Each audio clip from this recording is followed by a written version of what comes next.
ভাব তরঙ্গ লেখনীতে বেলা শেখ ১৪-র দ্বিতীয় অংশ।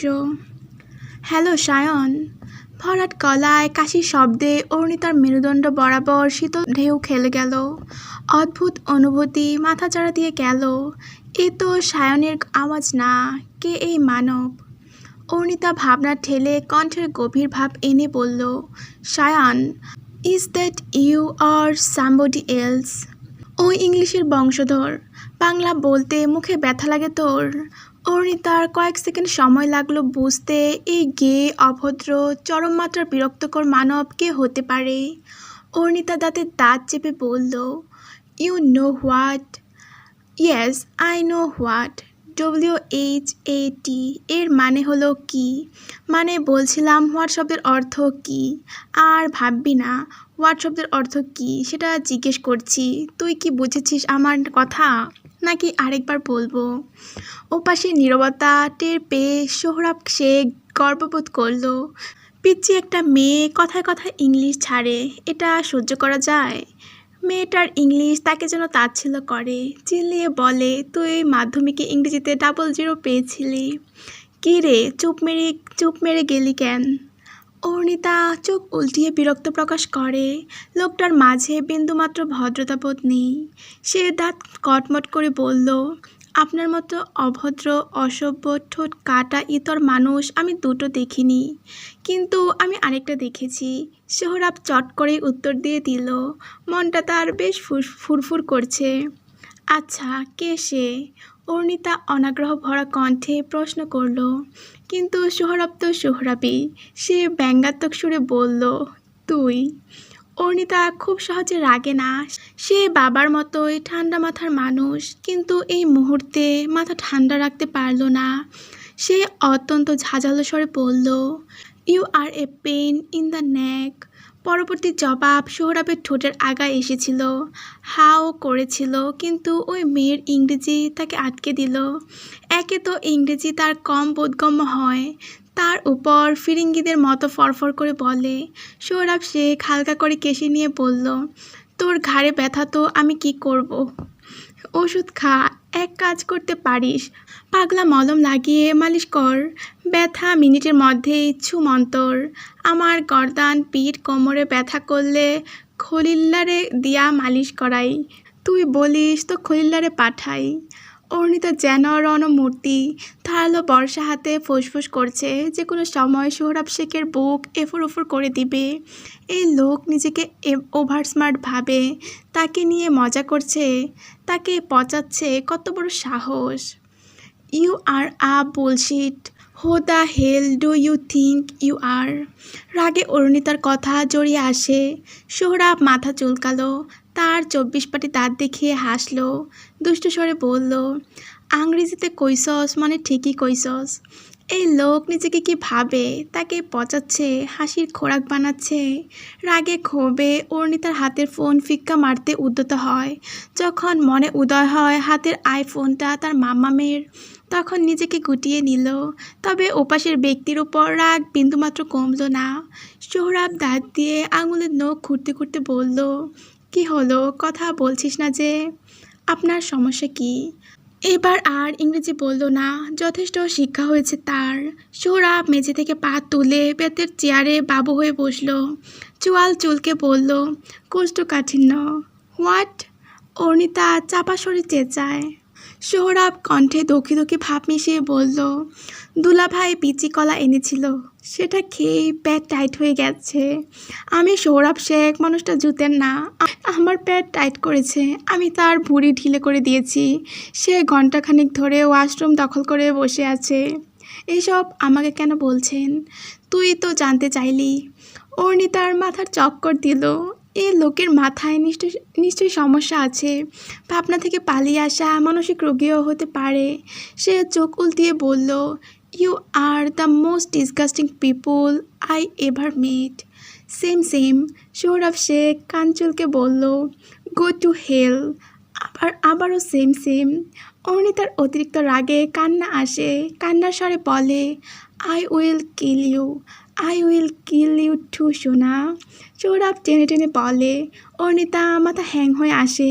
এই লোক এত রাত্রে বিটলামি শুরু করেছে, লজ্জা করে না আপনার? ওই ডিভাইসটা আমার মাঝে কম কম আছে। যাই হোক, তোর একটা কথা বলার জন্য ফোন দিয়েছিলাম। অর্ণিতার ভ্রু একত্রিত হয়। সৌরভ নিম্ন ওষ্ঠাধর কামড়ে বলে, আসলে আমি একটা স্বপ্ন দেখছি। স্বপ্ন না, আসলে স্বপ্নের ওই ঘটনা টুক করে আমার সাথে এর আগেও ঘটেছে। গভীর রাতে হসপিটালে একটা নবজাতকের কান্নার শব্দ।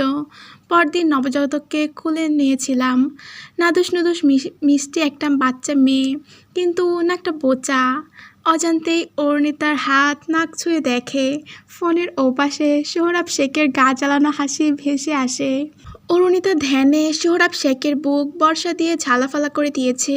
সোহরাব শেখ মেঝেতে ছুঁয়ে তরপাচ্ছে। যেটা বলতে ফোন দিয়েছিলাম। খরগোশ কইরে, আই মিসড মাই শালা বাবু। অর্ণিতা মুখ থেকে কঠিন কিছু নির্গত করতে চাইছে। অনেক কষ্টে নিজ লাফজ সংযত করে বলল, what do you mean by শালা বাবু? সেদিনের থাপ্পড়ের কথা ভুলে গেছিস নাকি? সোহরাবের ফুরফুরে মেজাজ বিগড়ে গেল। ভুলে যাবে? অসম্ভব। 29 বছরের বয়সে জীবনের প্রথম থাপ্পড় ছিল সেটা। এর আগে কেউ তার গায়ে হাত তোলা তো দূরের কথা, ফুলের টোকা দেওয়ার সাহস করে ওঠেনি। পরিবারের প্রতিটি সদস্যের চোখের মনি সে। তুই আস্ত বেয়াদব, তোর মাঝে সামাজিকতা নেই। Same same. অর্ণিতা ঝলমলে হাসি উপহার দিল। এখন একটু শান্তি শান্তি লাগছে। তোকে তো দেখে নিব। সোহরাব রাগি রাগি গলায় বলল, আমি মনে হয় ভয়ে কাঁপছি। অর্ণিতার শ্লেষযুক্ত কথা সোহরাবের চোয়াল চুলকায়। একটু সময় নিয়ে ভেবে বলে, সোনা, বেশি বার বেরো না, ডানা দুটো কেটে দিব। সোহরাব শেখের সাথে নো পাঙ্গা, জীবন ঝালাপালা করে দিব এক্কেরে। এখন ফোনটা শালাবাবুর কাছে দাও। আবার ভেবো না খরগোশকে শালাবাবু ডেকে তোমার সাথে লাইন সেট করতে চাচ্ছি। সৌরভ শেখের রুচি এতটাও পচে যায়নি। সারা জীবন আটার বস্তা টানতে পারবো না আমি। আমার বউটাও এলে খরগোশটাকে তার ধর্মের ভাই বানিয়ে দিব, বুঝলে? ওয়েট মিস্টার কালো ভাল্লুক, সায়রা মিস বাবাকে ভাইয়া ডাকে। সো আমার ভাই আপনার ভাগ্নে টাইপ কিছু হয়, আপনি তাকে শালাবাবু ডাকছেন। So shameful. সোহরাব কেসে উঠল। আমতা আমতা সুরে বলল, তোর ভাই দুলাভাই ডাকে আমাকে। সে আপনি ওর মাথা খেয়েছেন। কি বলেছিলেন ওকে? আমার নাম দুলাভাই, আপনি একটা নামস্কাল। সোহরাব তেতে উঠল। একদম ইংরেজিতে গালি দিবি না। আমি বাংলা ভার্সন শুরু করলে তোকে মিনিটে 133 বার আস্তাগফিরুল্লাহ পড়তে হবে। অর্ণিতা নিম্ন ওষ্ঠধর কামড়ে হাসে। বুঝতে পারে অভদ্র লোকটা ইংরেজি বুঝতে পারে না। আকস্মিক তার মাথা দুষ্ট বুদ্ধি নড়াচড়া দিল। কিছু বলার প্রস্তুতি নিতেই ফোনের ওপাশ থেকে মেয়েলি ঝাঁঝালো গলা শোনা গেল, বাবু, তোর দুলাভাই 3 ঘন্টা ধরে ওয়াশরুমে। কত ডাকছি, কোনো সারা শব্দ নেই। এখন তো আমার টেনশন হচ্ছে। তুই এত বজ্জাত কেন হলি বলতো? কাউকে একদণ্ড স্বস্তি দিস না। এখনই দরজা ভেঙে তোর দুলাভাইকে বের কর। সায়রা মিসের গলা এটা। তার মানে অভদ্র লোকটা মিথ্যে কিছু বলেনি। দুষ্ট বাচ্চাদের সে দু চোখে সহ্য করতে পারে না। আর এটা তো বড় সার। কাইল্লা বুইরা ধ্যামনা বেড়ারে কয় বাবু। ওলে লে কচি বাবুতা। সুর তুলে ব্যঙ্গাত্মক কণ্ঠে ভর্ৎসনা করে অর্ণিতা। ওপাশ থেকে কিছু বলার আগেই চট করে কল কেটে শয়তানি হাসি হাসে। ওদিকে সোহরাব রেগে মেগে খুন। কি বলল ওই দুদিনের মেয়ে? আবার মুখের উপর কলও কেটে দিচ্ছে। আস্ত বেয়াদব। বিড়বিড় করে সোহরাব পাশে তাকায়। ভাগিনা তার মুখ গোমড়া করে বসে আছে, চোখে মুখে দুঃখের ছাপ। সে ভ্যাবলাকান্তের মতো একটা হাসি দিল। এরপর দরজায় দণ্ডায়মান বোনের দিকে তাকালো। সায়রা শেখ ঝাঁঝালো কণ্ঠে ভাজালো গলায় ডাকলো, বাবু। আপু, পয়রা না আমি। তোর দুলাভাইকে ওয়াশরুম থেকে বের কর। আপা, একটু পর আপনি বের হয়ে আসবে। টেনশন বাদ দেও তো। ডাইনিং টেবিলের উপর মেট্রো ট্যাবলেট রেখেছি, দুলাভাই বেরোলে খাইয়ে দিও। সায়রা শেখ অতিষ্ঠ হয়ে ভাইয়ের দিকে তাকায়। 5 বোনের 1 ভাই অতি আদরে আদরে বাদর হয়ে গেছে। বড় জ্বালানি জ্বালায়। ভাত যায় না একটা কেউ, কারো কথাই শুনে না, যা মন চায় তাই করে। ভাবেও না এই কাজের পরিণতি কি হবে। বড্ড বাউন্ডলে স্বভাবের। তিনি ফোঁস করে শ্বাস ফেলে প্রস্থান নেন। বোনের থেকে দৃষ্টি হটিয়ে সোহরাব শেখ ভাগ্নির দিকে তাকায়। জোড়া ভ্রুযুগল কুঁচকে নিয়ে বলে, তোর আবার কি হলো? অভিমানে চোখ দুটো টলমল করে উঠে সায়ানের। খানিকটা কর্কশ কণ্ঠে বলে, মামু তোমার হাবভাব আমার সুবিধা ঠেকছে না। তোমাকে বলেছি, আবারও বলছি, আই লাইক অর্ণিতা। মুখ ভেঙিয়ে বলল সোহরাব। তারপর হাসিতে ফেটে পড়ে। হাসতে হাসতে বলল, দুনিয়ায় মেয়ের অভাব পড়েছে, তোর চয়েস খুবই জঘন্য। ওই বুচিকে দেখেছিস? আজ তো গিলে খাবে তোকে। ওই বুচিকে দেখেছিস? আজ তো গিলে খাবে তোকে। ঢেকুর টেকুরও তুলবে না। তোদের একসাথে দাঁড় করালে মনে হবে মোটু আর পাতলু কি জড়ি। মামু! সায়ন রেগে চেঁচিয়ে উঠল, সাথে সাথেই ঠাস করে চড় পড়ল গালে। সে কাঁদো কাঁদো কণ্ঠে তাকায় মামার দিকে। সৌরভ দাঁত কপাটি দেখিয়ে ক্লোজ আপ হাসি দিল, বলল, আস্তে ভাগ্নে আস্তে। আপা আসলে তোর পাছায় চামড়া থাকবে না। আপা কিন্তু খুব চালাক। তুই যে ওই বুচিটার প্রতি আকর্ষিত তা আপা অলরেডি বুঝে গেছে। কি বলো? সায়ন গালে হাত রেখে বিস্ময় প্রকাশ করে। সৌরভ ভাগ্নের কোলে পা তুলে দিল। সায়ান ভূতা মুখে পা টিপতে শুরু করলো। সৌরভ গালে হাত চেপে ভাবুক সরে বলল, ভাগ্নে, ওই বুচি মেয়েটা সুবিধার না। পা থেকে মাথা অবধি অহংকার ঠুসে ঠুসে ভরা। আর খেয়ে খেয়ে নিজেকে ফুটবল বানাচ্ছে। তাছাড়াও দেখতে আহামরি কিছু না। আমার পছন্দ হয়নি। মামু, তোমার পছন্দ অপছন্দ জানতে চাইনি। আমার পছন্দ হয়েছে, ব্যাস, ওটাই তোমার বৌমা হবে। সায়ান পা টেপা বন্ধ করে নিজ মনোভাব দরবারে পেশ করলো। সোহরাব কটমট করে তাকিয়ে আবারও গালে ঠেস করে চড় মেরে দিল। সায়ান গালে হাত রেখেই ফুসফুস করে বলল, মামা কথায় কথায় মারো কেন? তোর চাঁদ বরণ চেহারা দেখলেই আমার হাত নিষ্পিস করে। হুমন্দির বাচ্চা, মেয়ে হওয়ার ঘোষণা দিয়ে ছেলে হয়ে জন্মেছিলি কেন? তোর জন্য আমার 1 ভরি স্বর্ণ মানুষের মেয়েকে দিতে হয়েছে। বাজারে এখন 1 ভরি স্বর্ণের কত দাম জানিস? সোহরাব বলতে বলতে আবারও ভাগ্নের মাথায় চড় মারে। সায়ান মুখ ডলে বিরক্ত সুরে বলল, মামু, সেজন্যই তো বলছি অর্ণিতার সাথে আমার লাইন সেট করে দাও। অর্ণিতা আমাদের বাড়ির বউ হয়ে আসলে ওই 1 ভরি তো আসবেই, সাথে ওই সরকার জুয়েলারি ফ্যাশন হাউস। মাম্মা, চলে না বলো?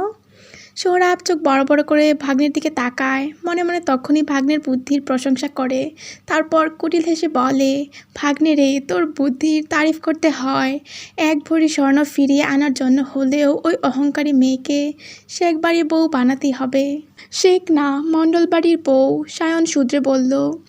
সৌরভ হেয়ালির সুরে বলল, বউ হবে এটা কনফার্ম তো। শেখ নাকি মণ্ডল ওটা নিয়ে তোকে ভাবতে হবে না ভাগ্নে।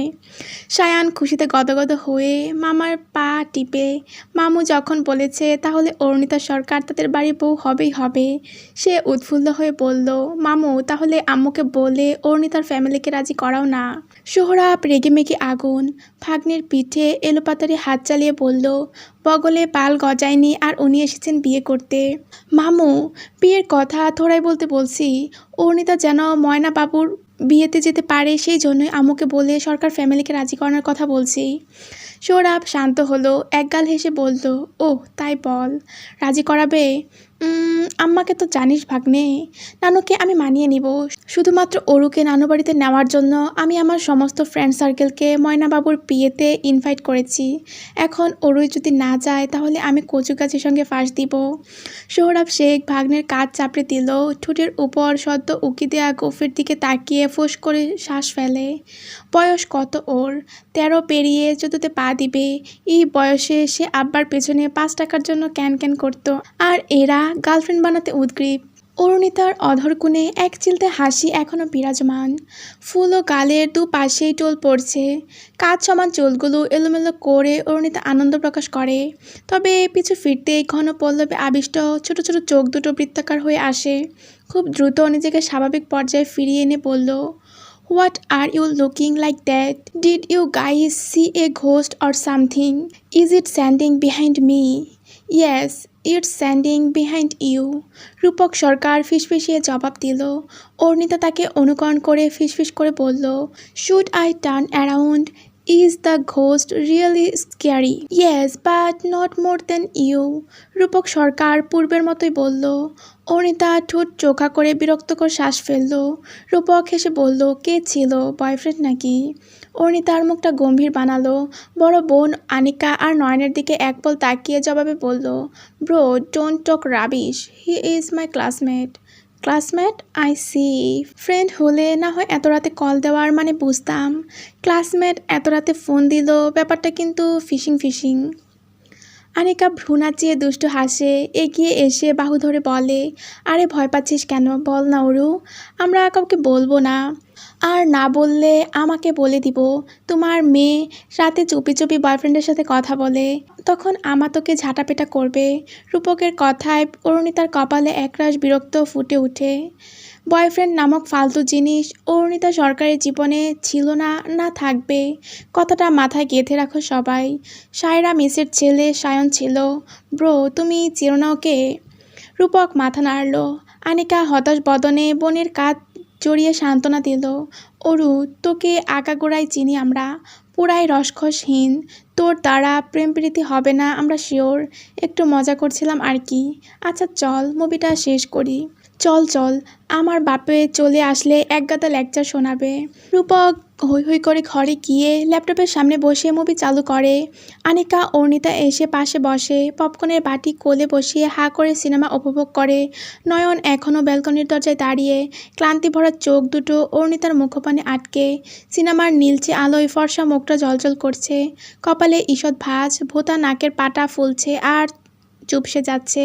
ঘন পাপড়ির আবডালে গভীর ওই চোখ দুটো বড্ড তেজস্বী। নয়ন স্মিত হাসল। সায়ন এত রাতে ফোন কেন করেছিল? সায়ন যে অরুর প্রতি দুর্বল তা পুরো ক্লাস জানে।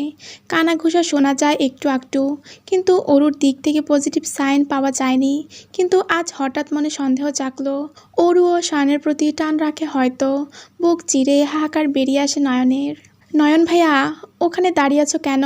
মুভি শেষ হয়ে গেল যে। অর্ণিতার ডাকে নয়ন এগিয়ে এসে তার পাশে বসল। অর্ণিতার কোচে থাকা পপকর্নের বোল থেকে পপকর্ন নেওয়ার সময় ইচ্ছাকৃত হাত দিয়ে পেলব হাতখানা ছুঁয়ে দেয়। অর্ণিতা নয়নের দিকে তাকিয়ে ভ্রু নাচিয়ে বলল, কিছু বলবে? না, ভুল করে লেগেছে। নয়ন তোতলালো। অর্ণিতা কতক্ষণ তাকিয়ে দেখলো তাকে, এরপর চোখ সরিয়ে ল্যাপটপে চলমান হরর মুভিতে ডুবে গেল। নয়ন হাঁপ ছেড়ে বাঁচল। অর্ণিতার ছোঁয়া লাগা হাতটা সবার অলক্ষ্যে ঠোঁটের আগায় চেপে চুমু খেলো। নিমিষেই তার সারা শরীর কাঁটা দিয়ে উঠল। মনে হলো অর্ণিতাকে চুমু খেলো। কচ শব্দে ঢোক গিলে উপরওয়ালার কাছে মনে মনে একই দোয়া করলো যা সে প্রতি প্রার্থনায় করে, ইয়া খোদা, তুমি অর্ণিতাকে আমার করে দাও।